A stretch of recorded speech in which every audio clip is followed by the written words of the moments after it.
Phoenix does not have depth. Like, and we knew they didn't have depth, but it shouldn't be this bad where like Chris Paul had a moment in that game.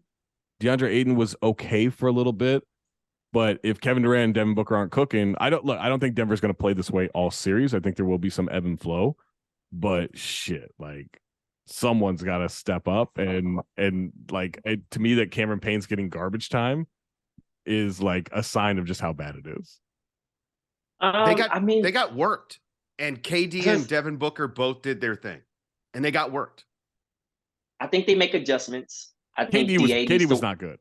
KD was sloppy as fuck. I think DA, he had a lot of turnovers. Like KD has to clean it up. There's unfortunate. I mean, that's the story. You know what I mean? Like normally when you're critiquing Durant, it's unforced turnovers. It is kind of like, you know, Bruce Brown got a chance to pick you. You know what I mean? Like if you show your cards, it's gonna happen. You know what I mean? In those situations. But I do think that he didn't make an excuse for that situation. He understands, and also, although people like myself are picking the Suns in 7, you have to respect the Nuggets. They're 1 seed for a reason. You know what I mean? But at the end of the day, I don't think that they're going to have completely a game like they had game 1 throughout this series. Jamal Murray, you know, we haven't seen that since in a while. And we make jokes about the bubble Murray, but it's just a healthy Murray. And as long as he stays healthy and other guys are making shots and other guys are stepping up, they look like the favorites to win this series. But I just think that, you know, once Monty starts to use timeouts and starts to actually coach this team, they'll have a better chance at winning this series.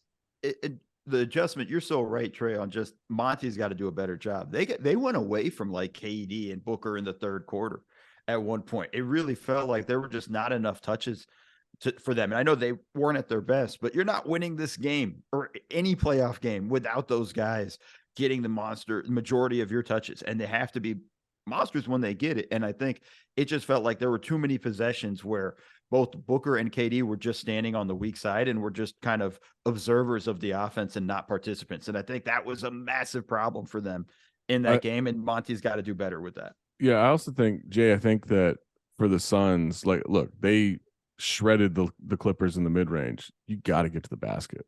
You can get to the basket against this Nuggets team, and they just didn't. Like it felt like they were never at the rim.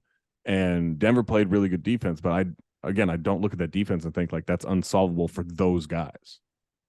Yeah, the thing about Denver though is they do have a lot of size around Jokic. They have athleticism around Jokic, and if they have places where they can send help off of you, then they can be really good in that because they've spent all season like just covering up for Jokic basically. And this Suns team has a lot of guys that you can help off of and do it intelligently. And like you said, they have to be able to find a way to get to the rim. They have to be able to produce 3-pointers too. And part of that is on the guys, Durant and Booker, just, you know, move some of that stuff a little bit out, but also the supporting cast has to be able to shoot. And I think Damian Lee, I think they need to lean more on him. I don't know why they haven't. He is a very good shooter. He is a knockdown shooter. And if you help off him, then you're in trouble. And I just think they need a threat. It's not necessarily that he's a great player. Obviously he's not, but they just need threats around those guys. And then the other part of this, continuity matters, man. Like these guys were just thrown together on the run, and they're playing against a Nuggets team that knows exactly what they want to get, that knows exactly how to do it, that Jokic and Murray, like they've done this so many times before, and they know exactly how to beat every type of coverage. They've seen everything. They know exactly what they want, and the Suns just don't.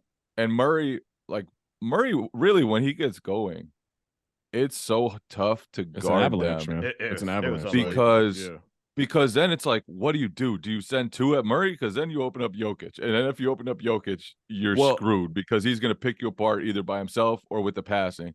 And then if you don't send 2 at Murray, he's huge. He can get his shot off against basically any guard.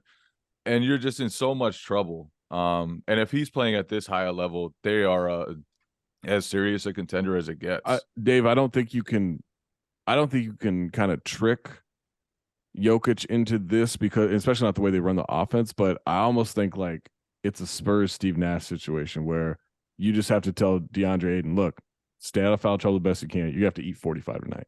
Yeah.